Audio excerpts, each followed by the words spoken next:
What's up everybody and welcome back to another video. In today's video we're doing something a little bit different. We're gonna go check out an incredible collection. I'm gonna show you my favorite animals from Miztik Animals. So we're almost at their place. They have some really cool animals. Can't wait to show you guys them. I'm super excited. But I could keep rambling forever. So let's cut and see you at Miztik Animals. A lot harder. How would you compare it to like Reptile so far?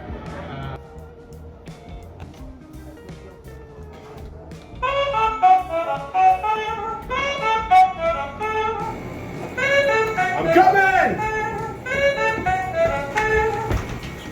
What's up? I love your doorbell. Welcome in, dude. Come in. Man. Okay guys, we're at Miztik Animals and today we're gonna do it top 5 Adam style because this is Adam's editor. Oh. And he's now my editor. Yeah. So for today's video, we're doing top 5 animals at Miztik Animals. I'm Fadi. This is Chipotle. Please take your place appropriately.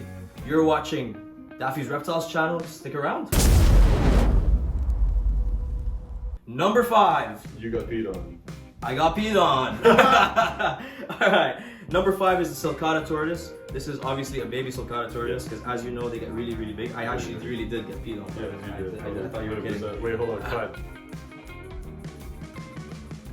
Cata Tortois. Yes. Number 5. Also, I'm sweating because it's really hot in here. It is really hot. Just an FYI. So the reason why it's really hot in this room is because they are from Central Africa. They're actually from Central West Africa, so the Sahara region, that's why her name is Sahara. So they are actually one of the largest tortoises in the world. I got peed on again.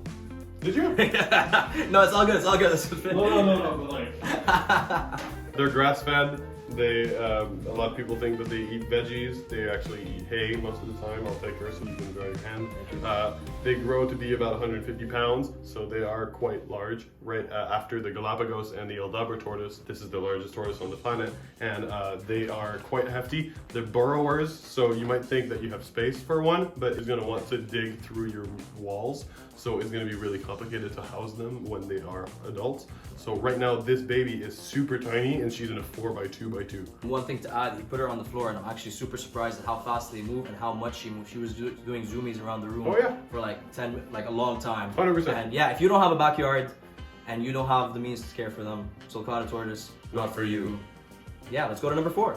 Number 4. Solomon Island tree boa. Okay, so I always hear about Solomon Island ground boa, Solomon Island tree boa. What's the difference? A lot of people think that one is the other, but they are actually 2 distinct species. You can see right here that the Solomon Island ground boa has a much thicker head. So as you can see, they have a very thin head. It's very beautiful, and it's unlike most snakes that you will see. They almost look like vipers, and they can stand like that too.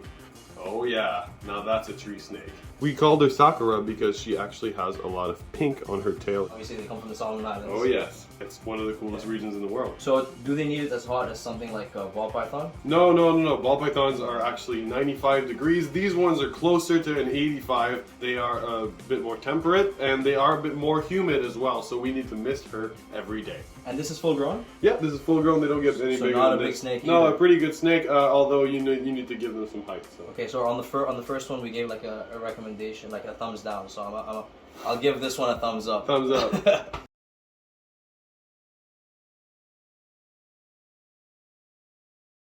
Number 3. Asian forest scorpion. Asian forest scorpion. I was gonna say, you know how Adam always mixes it up and puts an amphibian in? Yeah. There's no amphibians. No.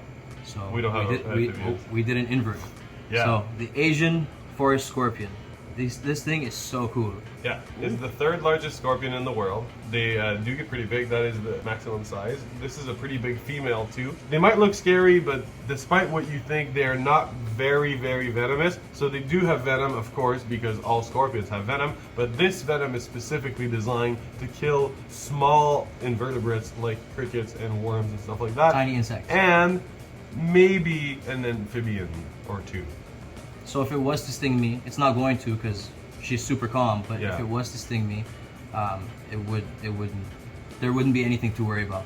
No, but if you were a frog, you wouldn't like it. If I was a frog, I wouldn't like it. No. So even though they are really dangerous with their venom, they are a pincher type of scorpion, so they are most likely to pinch you if they are to be cantankerous. So instead of sting you, right? So that is a positive and a negative thing because the pincers do hurt a lot. So yeah, it's almost like a tiny crab, and it looks like one too. Okay, and you have a really cool setup for her, I guess, right here. Yeah. What do you feed her? Superworms and crickets, and they can even eat roaches and stuff like that. We haven't tried that out yet, but it would be really cool to feed her all sorts of invertebrates so that she has a varied diet, and that's really good for them, and they are definitely awesome. I've even argued that scorpions are just as cool as reptiles, but maybe the industry isn't ready for that yet. I agree. And now let's put her back.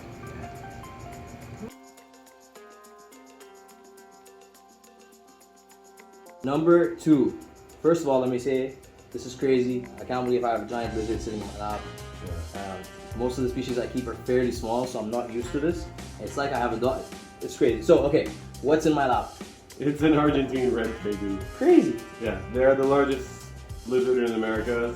They're from South America and Argentina, and this one's name is Cherry, and he's our baby. He's one of the best lizards that I've ever encountered. He free roams around your house. Like, Yeah. this is like just like a dog or a cat. If you were to put him down, there's nowhere that he can go that Are you would okay? be a terrible place. We've Tegu-proofed this basement pretty much. He wasn't taken care of very well. When we got him, he was actually about to lose a couple fingers, and we saved them by doing dermagel and all of that. You know, it was mostly stuck shed problems because the guy before us didn't keep him at an adequate temperature or humidity at all. Right. Oh, also, speaking of, we're again in a new room and it's super hot in here. It's 90 degrees right now with 50% humidity, and normally it tends to be 91, 92 with 70 to 80%. If you wanna tegu, you need it to be real hot. So that's something to take into consideration. Also, the enclosures that you see there are temporary because for a tegu, if you want to keep a tegu, it's a big enclosure. The minimum enclosure that I would say is acceptable for their whole life is an 8x4x4. If you have the space and you're able to have an enclosure the size that Matt just mentioned, then definitely a thumbs up. But otherwise, pretty much a thumbs down, guys. What a crazy animal though. Let's go check out number 1. Number 1, the big boy. Check out this enclosure behind me as he brings him out. We got Kyle, Incredible. the Nile Monitor. Okay, so Kyle is not full grown yet, right? Nope, he isn't. He is a juvenile. And that is saying something because he is quite large, as you can see. And I changed shirts because I didn't want him to eviscerate my arm because those talons are really, really sharp. Now, he has an incredibly huge enclosures. It's 7 feet by 3 feet by 6 feet high. And that is because he is gonna get about double that weight. Can you believe that? And eventually, he'll need an entire room. And that was the room that we were just in with the snake. First of all, I love the energy. You can tell how much he loves this animal. I love this animal. Watching, like, feeding Kyle, it was so much fun. Also, how cool is that? He's building an entire room just for one animal. I can't wait to see it. It's what Subscribe it is. to his channel Thank so you you so don't much. miss that. Subscribe to this guy too, man. For real. Subscribe to the channel so you don't miss that crazy build. Miztik Animals. He's editing this video, so he's gonna put it somewhere here. Kyle. That's number 1, isn't number it? 1.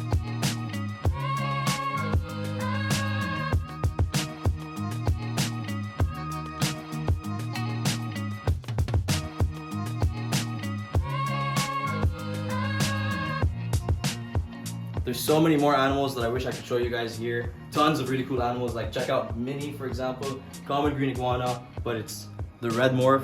How beautiful is this iguana, and how awesome is this cage? Thank you so much. But that means that you guys have to stick around, subscribe to the channel, subscribe to Miztik Animals. We're gonna be doing a lot of collabs. We're gonna be showing a lot more of these really cool animals. Subscribe, like, do all the things, and thank you for watching. We'll see you on the next one.